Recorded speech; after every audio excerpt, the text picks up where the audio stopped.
They thought the worst was behind them. Egypt was gone. Pharaoh was drowned.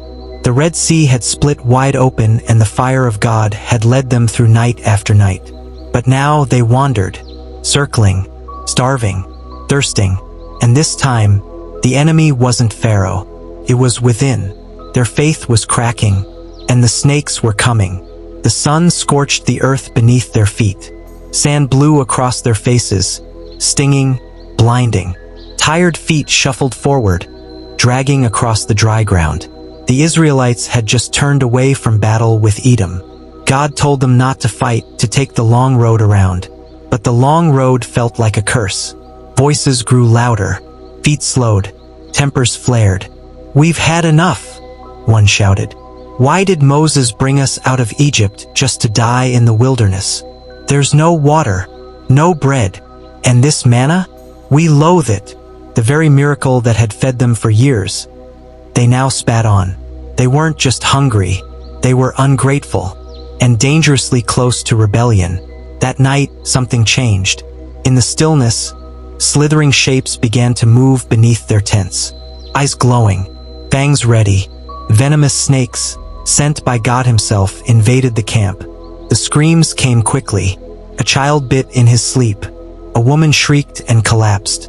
A man convulsed in the sand, his limbs paralyzed, breath fading.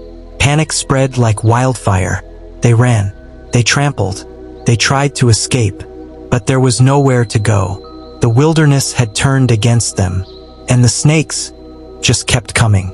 By morning, the bodies were already being buried, and that's when the anger turned to fear, and the fear turned to confession.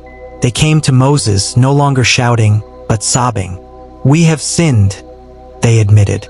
"We spoke against the Lord and against you. Please, ask God to take the snakes away." And Moses prayed. But the answer he received wasn't what anyone expected. God didn't remove the snakes. He gave Moses a command. "Make a serpent out of bronze. Put it on a pole. Raise it high. Anyone who is bitten, if they look at it, they will live." It didn't make sense. A serpent, the very symbol of their suffering? But Moses obeyed. With fire and hammer, he shaped the bronze into the image of the very thing that haunted them. Then he mounted it high in the center of the camp, and the people watched. Now the question was simple. Would they look? A father held his trembling daughter, her arm swelling from a bite.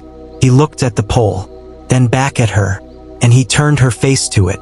Tears in his eyes, he whispered, "Look, child, just look." And she did, and she breathed, and she lived. One by one, the people came. They looked, they lived, not by fighting, not by medicine, not by running, but by faith. A simple gaze, and poison was undone. What they didn't know, what they couldn't see, was that this moment was more than a miracle. It was a shadow, a preview of something greater, someone greater. Centuries later, Jesus would say it himself. Just as Moses lifted up the serpent in the wilderness, so the Son of Man must be lifted up, that whoever believes in him may have eternal life. They were saved from death by looking at a symbol of judgment. We are saved by looking at the one who took our judgment. This story isn't just history, it's heart. Because the wilderness isn't gone. It's inside all of us. We complain. We forget. We run out of patience, even when we've seen miracles. We feel the sting of things we caused: bitterness, regret, pride, shame. And sometimes we wonder if there's any way to undo the poison. But God doesn't always take the snakes away. Instead, he gives us something, someone to look to. Sometimes healing doesn't come through understanding. It comes through trust. It comes by lifting your eyes. In the middle of pain, in the middle of fear, in the middle of wandering, God says, "Look to me." And when we do, like them, we live.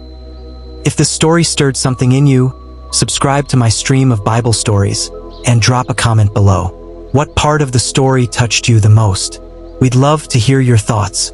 Real stories, real faith, real hope in every frame.